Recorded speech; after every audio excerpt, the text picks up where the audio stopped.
Welcome back friends to the JS platform YouTube channel.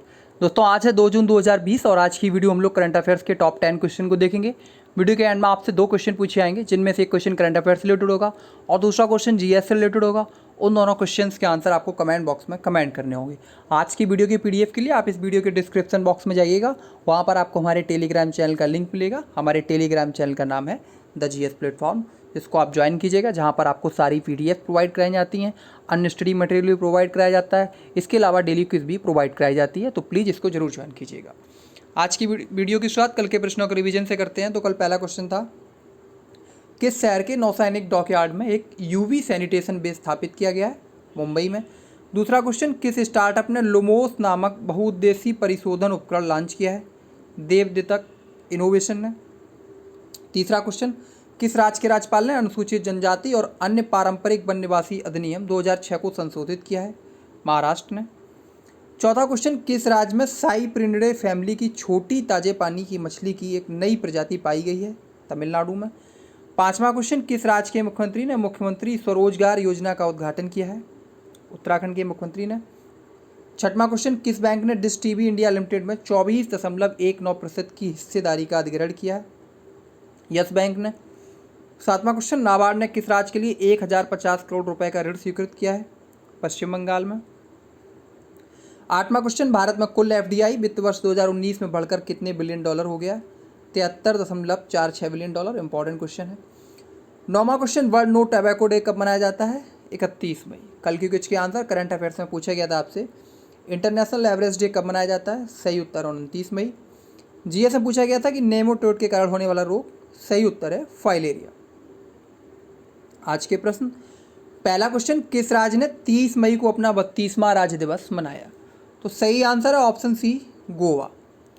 Haryana का गठन 1966 में हुआ था। गोवा का गठन हुआ आपका 1987 में। गोवा को पूर्ण राज्य का दर्जा दिया गया था। तो गोवा ने 30 मई 2020 को अपना 32वां राज्य दिवस मनाया। 17 दिसंबर 1961 को भारत के प्रधानमंत्री जवाहरलाल नेहरू ने गोवा पर सैन्य आक्रमण और मुक्ति का आदेश दिया था, चूँकि ये पुर्तगाल के नियंत्रण में था। 30 मई 1987 को गोवा को पूर्ण राज्य का दर्जा मिला। इससे पहले गोवा दमन और दीव के साथ एक केंद्र शासित प्रदेश था। बात करें गोवा की, तो वर्तमान में जो गोवा के राजधानी तो पता ही है, पणजी। गठन हुआ था इसका 30 मई 1987 को। वर्तमान में जो राज्यपाल हैं वो हैं सत्यपाल मलिक। मुख्यमंत्री हैं प्रमोद सावंत। भारतीय जनता पार्टी की सरकार है। एक सदनी विधानमंडल है। विधानसभा सीटों की संख्या है 40 गोवा में। राज्यसभा सीटों की बात की जाए तो गोवा में 1 राज्यसभा सीट है और लोकसभा सीट की बात की जाए तो सिर्फ 2 लोकसभा सीट हैं। जो गोवा का उच्च न्यायालय है वो बम्बई उच्च न्यायालय के अंतर्गत आता है, यानी कि गोवा का अपना कोई उच्च न्यायालय नहीं है। और जो इसकी एक बम्बई उच्च न्यायालय की खंडपीठ है पणजी में, तो बम्बई उच्च न्यायालय से संबंधित है गोवा। राजभाषा है गोवा की कोंकणी। अगला question, reserve bank of India ने एनओसी नियमों का उल्लंघन करने पर किस बैंक पर 4 करोड़ का जुर्माना लगाया? सही आंसर है option A, city bank. RBI ने चालू खाते खोलने के समय एनओसी मानदंडों का पालन न करने पर सिटी बैंक पर 4 करोड़ का फाइन किया है। इसने 31 मार्च 2017 तक अपनी वित्तीय स्थिति के संदर्भ में बैंक का वैधानिक निरीक्षण किया था। कुछ दिन पहले आरबीआई ने 3 बैंकों, bank of India, Karnataka bank और सारस्वत सहकारी बैंक पर भी 6.5 करोड़ का जुर्माना लगाया था। वर्तमान में आरबीआई गवर्नर कौन है? शक्तिकांत दास। आरबीआई की स्थापना भारत शासन अधिनियम 1935 के तहत हुई थी, इसी के एक्ट के तहत हुई थी। अगला क्वेश्चन, कौन सा राज्य 20 अक्टूबर से 4 नवंबर तक 36वें राष्ट्रीय खेलों की मेजबानी करेगा? इंपॉर्टेंट क्वेश्चन है। सही आंसर है ऑप्शन सी, गोवा। गोवा में अक्टूबर नवंबर 2020 में होने वाले 36वें राष्ट्रीय खेलों में कोविड-19 महामारी के कारण बहुत देरी होने के बाद उसे अनिश्चित काल के लिए स्थगित कर दिया गया था। लेकिन हाल ही में भारतीय ओलंपिक संघ ने कहा है कि 20 अक्टूबर से 4 नवंबर 2020 तक राष्ट्रीय खेलों की मेज़बानी गोवा को करनी चाहिए और इसके लिए उसकी तैयारियां शुरू कर देनी चाहिए। हालांकि कोरोना वायरस मामलों की संख्या में उछाल के कारण इसका स्थगन हो गया था। अगला क्वेश्चन, किस राज्य ने 17,000 करोड़ रुपए मूल्य की विशेष आजीविका हस्तक्षेप योजना को मंजूरी दी है? इंपॉर्टेंट क्वेश्चन है। सही आंसर है option B, Odisha. Orissa cabinet ने ग्रामीण आय बढ़ाने के लिए 17,000 करोड़ रुपए की विशेष आजीविका हस्तक्षेप योजना को मंजूरी दी। यह ग्रामीण क्षेत्रों में आय के अवसरों को बढ़ाएगी, जिसमें राज्य सरकार जून 2020 से मार्च 2021 तक 17,000 करोड़ रुपए खर्च करेगी। कृषि क्षेत्र के लिए 200 करोड़ रुपए का प्रावधान किया गया है, जहां 24.56 लाख किसान सीधे लाभान्वित होंगे। बात उड़ीसा की करें तो राजधानी है भुवनेश्वर, क्षेत्रफल है उड़ीसा का 1,55,707 वर्ग किलोमीटर, जिलों की संख्या 30। उड़ीसा गठन हुआ था 1936 को, ठीक, बंगाल से अलग होकर। 1 अप्रैल को इसका उड़ीसा दिवस मनाया जाता है। वर्तमान में राज्यपाल हैं, गवर्नर हैं गणेशी लाल, चीफ मिनिस्टर हैं नवीन पटनायक, बीजू जनता दल की सरकार है। एक सदनी विधानमंडल है। विधानसभा सीटों की बात की जाए तो हैं 147। राज्यसभा सीट की बात की जाए तो उड़ीसा में 10 राज्यसभा सीट हैं। वही लोकसभा सीट की बात की जाए तो 21 यानी कि 21 लोकसभा सीट हैं उड़ीसा में। अगला क्वेश्चन, पेट्रोलियम और प्राकृतिक गैस मंत्री धर्मेंद्र प्रधान, जो कि उड़ीसा के ही हैं, ने कितने राज्यों और केंद्र शासित प्रदेशों में 56 सीएनजी स्टेशन समर्पित किए? सही आंसर है ऑप्शन बी 11। पेट्रोलियम और प्राकृतिक गैस मंत्री धर्मेंद्र प्रधान ने 29 मई 2020 को 11 राज्यों और केंद्र शासित प्रदेशों में फैले 56 सीएनजी स्टेशन देश को समर्पित किए। ये स्टेशन गुजरात, हरियाणा, झारखंड, कर्नाटक, मध्य प्रदेश, महाराष्ट्र, न्यू दिल्ली, पंजाब, राजस्थान, तेलंगाना और उत्तर प्रदेश में हैं। देश की 72% आबादी जल्द ही सिटी गैस डिस्ट्रीब्यूशन नेटवर्क के जरिए कवर हो जाएगी। अब बात करते हैं सीएनजी की। सीएनजी क्या होती है? सीएनजी पूरा full form compressed natural gas, यानी कि हिंदी में बोलते हैं तरल संपीड़ित प्राकृतिक गैस। यह प्राकृतिक रूप से पाई जाने वाली ज्वलनशील गैस है और जो कि अत्यधिक दबाव के अंदर रखने से बनती है। प्राकृतिक गैस को दबाकर कम रखने का प्रमुख उद्देश्य यह है कि यह आयतन कम घेरे और उपयुक्त दाब के साथ इंजन में प्रवेश करे।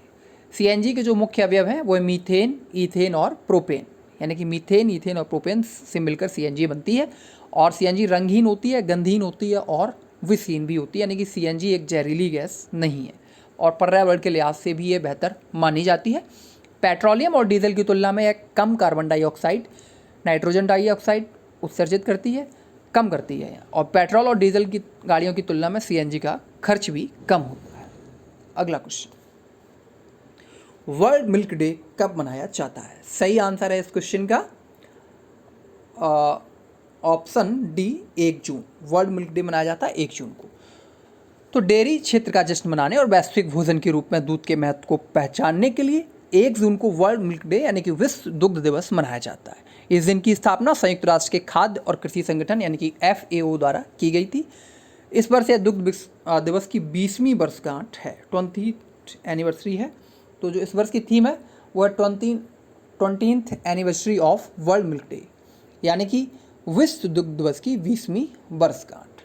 अगला क्वेश्चन, भारतीय नौसेना का कौन सा जहाज 700 भारतीयों को श्रीलंका के कोलंबो से तमिलनाडु लाया? कब लाया? ये लाया आपका 1 जून को। ठीक, सही आंसर इस क्वेश्चन का ऑप्शन ए INS जलसवा। भारतीय नौसेना का जहाज INS जलसवा 1 जून 2020 को श्रीलंका के कोलंबो बंदरगाह से लगभग 700 भारतीयों को तमिलनाडु ले आया। यह वंदे भारत मिशन के हिस्से के रूप में भारतीय नागरिकों को श्रीलंका से वापस लाने के लिए ऑपरेशन समुद्र सेतु के हिस्से के रूप में पहला ऑपरेशन था। भारतीय नौसेना पहले ही पिछले चरण के दौरान 1488 भारतीय नागरिकों को मालदीव से कोच्चि वापस भेज चुकी है। अगला क्वेश्चन, किसने G10 या G11 देशों के समूह का प्रस्ताव रखा? सही आंसर है अमेरिकी राष्ट्रपति डोनाल्ड ट्रंप। अमेरिकी प्रेसिडेंट डोनाल्ड ट्रंप ने सितंबर 2020 तक G7 शिखर सम्मेलन को स्थगित कर दिया है। उन्होंने दुनिया की शीर्ष अर्थव्यवस्थाओं के समूह में भारत और 3 अन्य राष्ट्रों, जो जैसा कि उन्होंने खुद सुझाव दिया है, रसिया, ऑस्ट्रेलिया और दक्षिण कोरिया को जोड़कर इस समूह को G10 या G11 तक विस्तारित करने की इच्छा व्यक्त की है। वर्तमान में G7 के जो सदस्य हैं वो हैं America, Canada, France, Germany, Italy, Japan और UK। अगला क्वेश्चन, किस देश ने WHO पर पक्षपात का आरोप लगाते हुए उसकी सदस्यता छोड़ दी? तो इस क्वेश्चन का जो सही आंसर है वो है ऑप्शन बी अमेरिका। अमेरिकी राष्ट्रपति डोनाल्ड ट्रंप ने घोषणा की है कि कोरोना वायरस से निपटने के लिए WHO का रवैया बहुत ही पक्षपातपूर्ण रहा। उन्होंने दुनिया भर में कोविड-19 महामारी के कारण हुई मौतों के लिए WHO और चाइना को जिम्मेदार ठहराया। आपने भी कई अवसरों पर देखा होगा न्यूज़ चैनल्स में कि अक्सर उन्होंने कोरोना वायरस को चाइना वायरस कह के संबोधित भी किया। अमेरिका ने WHO पर फंडिंग का गलत इस्तेमाल का भी आरोप लगाया। अब बात करते हैं WHO की। WHO यानी कि वर्ल्ड हेल्थ ऑर्गेनाइजेशन, विश्व स्वास्थ्य संगठन, इसकी स्थापना जो हुई थी WHO की, वो हुई थी 7 अप्रैल 1948 को। 7 अप्रैल 1948 को WHO की स्थापना हुई थी और इसका जो मुख्यालय है वो जिनेवा स्विट्जरलैंड में स्थित है। जिनेवा स्विट्जरलैंड में स्थित है WHO का मुख्यालय। इसीलिए प्रतिवर्ष 7 अप्रैल को वर्ल्ड हेल्थ डे भी मनाया जाता है। अगला क्वेश्चन, कौन सा राज्य 1 लाख कोविड बेड वाला देश का पहला राज्य बन गया? इंपॉर्टेंट क्वेश्चन है। सही आंसर है ऑप्शन ए, उत्तर प्रदेश। तो यूपी के चीफ मिनिस्टर योगी आदित्यनाथ ने मेरी समझ में कोरोना वायरस से निपटने के लिए इस देश में टॉप 3 CMs में काम किया है। मैं पहले नंबर पर केरल के CM को रखूँगा। तो यूपी कोविड-19 मरीजों के लिए 1 लाख बिस्तर तैयार करने वाला देश का पहला राज्य बन गया है, जिसमें 75 जिलों में से प्रत्येक में संबंधित सुविधाओं में मरीजों के लिए समर्पित बिस्तर है। हालांकि यूपी की बात की जाए तो यूपी की जो जनसंख्या है वो पाकिस्तान की जनसंख्या के बराबर है, बल्कि उससे ज़्यादा ही है। पाकिस्तान में आप केसों का आंकड़ा देखें तो ये 65,000 के ऊपर पहुँच चुका है, जबकि उत्तर प्रदेश में अभी भी 10,000 के नीचे केस हैं। तो एक तरीके से ये बहुत बड़ी सफलता ही है। उत्तर प्रदेश की बात करें तो उत्तर प्रदेश में विधानसभा सीटों की संख्या है 403, एक मनोनीत के लिए अलग है। विधान परिषद सदस्यों की संख्या है 100, लोकसभा सीटों की संख्या है 80 और राज्यसभा सीटों की संख्या है 31। वर्तमान में जो राज्यपाल हैं वो हैं श्रीमती आनंदीबेन पटेल। चीफ मिनिस्टर बताने की जरूरत है नहीं। करंट अफेयर्स की बात करें तो किस निजी कंपनी ने अंतरिक्ष में पहला चालक दल शुरू करके इतिहास बनाया है? इस क्वेश्चन का आंसर आपको कमेंट बॉक्स में #CA के साथ देना है। वहीं GS बाद आपके लिए क्वेश्चन है पॉलिटी से, किस राज्य की लोकसभा में 39 सीटें हैं? तो इस क्वेश्चन का आंसर आपको कमेंट बॉक्स में #GS के साथ देना है। थैंक यू फ्रेंड्स, ये थी आज की वीडियो। वीडियो अच्छी लगी तो लाइक कर दीजिए, बुरी लगी तो डिसलाइक कर दीजिए। Thank you.